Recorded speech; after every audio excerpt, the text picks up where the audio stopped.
Halo teman-teman, kembali lagi bersama kita Kelompok 9 Podcast. Ya, sama seperti podcast yang lalu, ada aku, Lona Edana Misa Purnama, dari 11 IPS 3, nomor absen 14, dan ada Albertus Arfianto, dari 11 IPS 2, nomor absen 2, ada juga Refaela Feminita, dari 11 IPS 1, nomor absen 21, dan yang terakhir ada Finansia Anindita, dari 11 MIPA 2, nomor absen 23. Podcast kali ini kita akan membahas pentingnya pendidikan di masa pandemi. Di masa pandemi ini, kita dituntut untuk menjadi orang yang memiliki kreativitas yang tinggi di tengah pandemi. Selain itu, kita juga perlu menumbuhkan pendidikan di masa ini supaya sejarah di abad pertengahan tidak terulang kembali. Dari abad pertengahan inilah muncul Renaissance. Renaissance sendiri bermula dengan krisis akhir abad pertengahan dan berkaitan dengan perubahan sosial besar-besaran. Emang apa sih itu Renaissance? Aku baru mendengar istilah itu. Nih ya, aku kasih tahu. Renaissance merupakan titik awal dari sebuah peradaban modern di Eropa. Esensi dari semangat Renaissance salah satunya adalah pandangan manusia bukan hanya memikirkan nasib di akhirat seperti semangat abad tengah, tetapi mereka harus memikirkan hidupnya di dunia ini.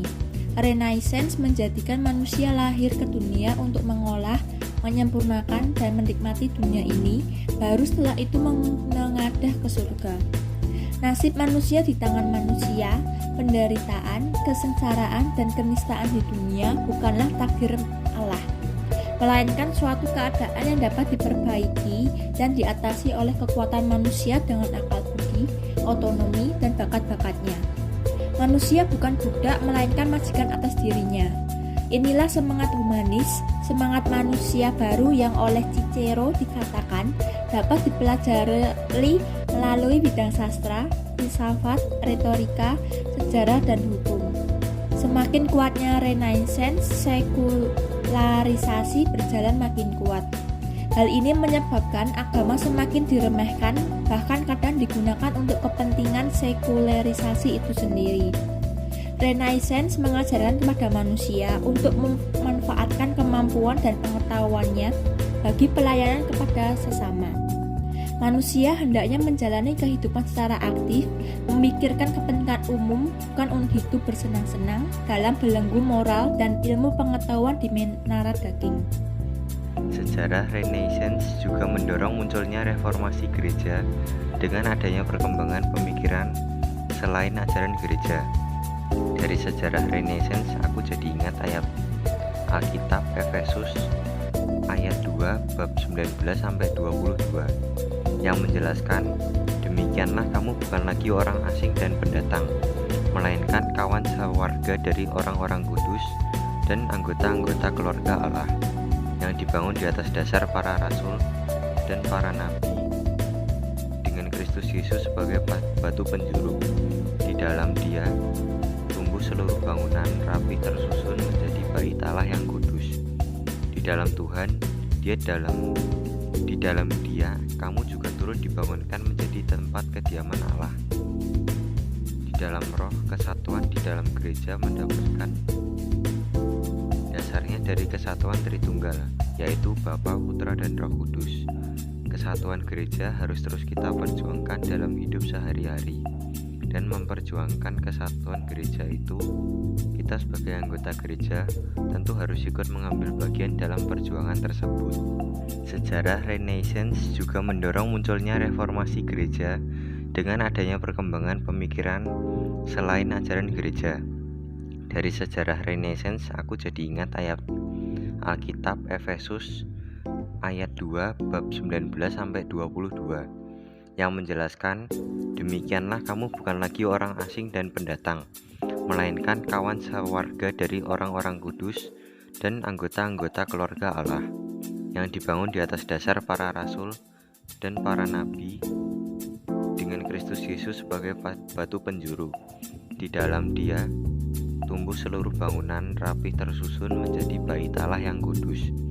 Di dalam Tuhan, di dalam Dia, kamu juga turut dibangunkan menjadi tempat kediaman Allah.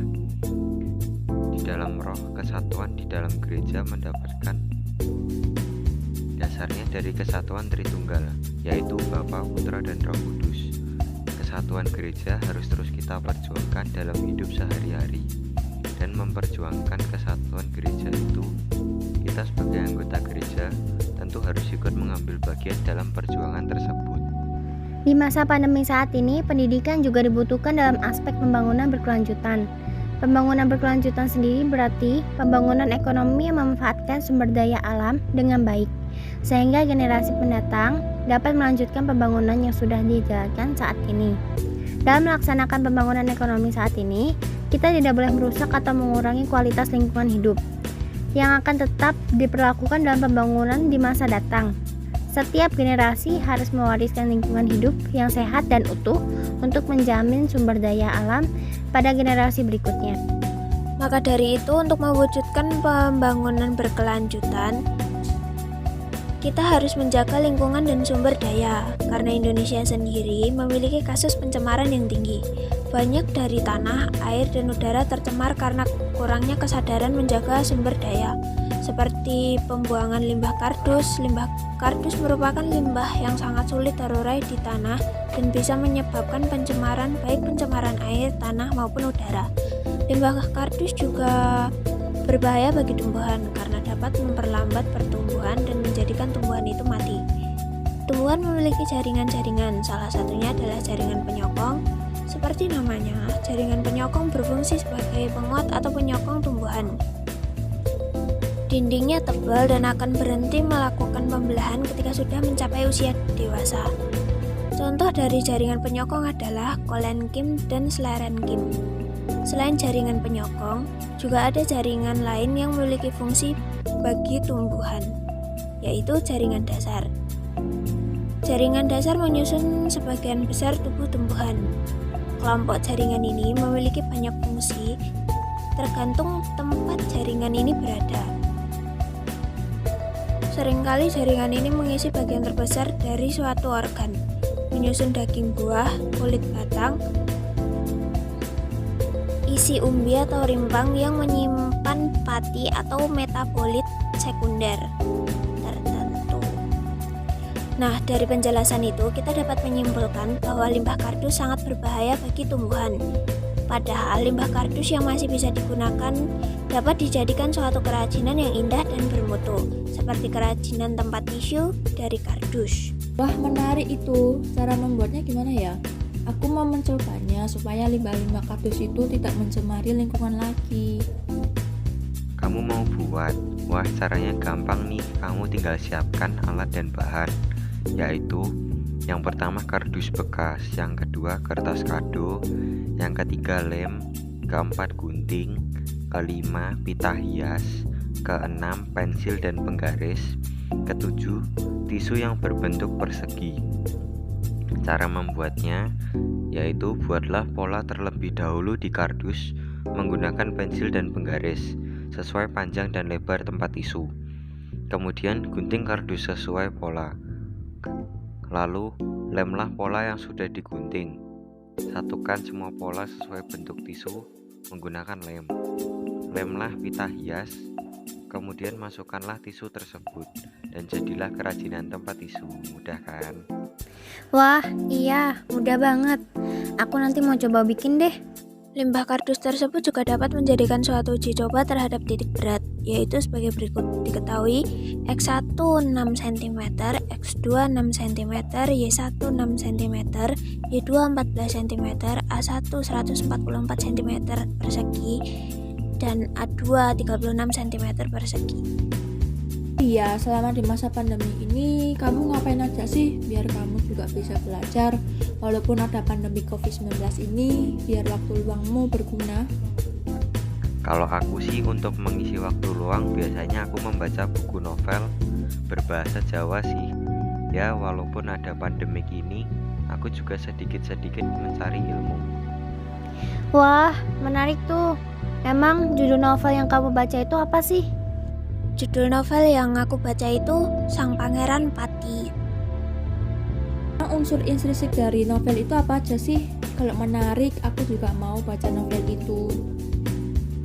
Nih ya, unsur intrinsik dari novel itu yaitu tema, kejujuran dan kesetiaan, penokohan lan watak. Sing pertama Surya Baskara, pideksa, pinter, sregep, pendendam. Sing keloro Sri Wahyuni, setia, sregep, telaten, temen. Sing ketelu Basuki, sregep, andhap asor, lan sopan. Sing kepapat Arya Guritno, licik lan dengki. Sing kelima Surtikanti, setia, andhap asor, welas asih, lan pinter. Sing keenam Suryawati Suminar, manut, setia. Sing kepitu Broto Kusumo, teges, bijaksana, welas asih, lan pideksa. Sing kewolu Wisnu Kusumo, manut, pinter, lan bijaksana. Latar tempat yaiku kantor Cahyo Kita. Latar suasana duka, sedih, seneng, lan haru. Sudut pandang orang ketiga, amanah, golek rezeki lan nyambut gawe, kudu duweni sikap jujur lan setia. Wah, menarik ya. Aku mau membacanya. Selama pandemik ini, aku juga sering membuat dan mengirim surat pribadi atau personal letter untuk guru kita. Aku ingat masa-masa sebelum ada pandemik. Aku jadi kangen suasana dulu. Emang surat yang kamu buat kayak gimana sih?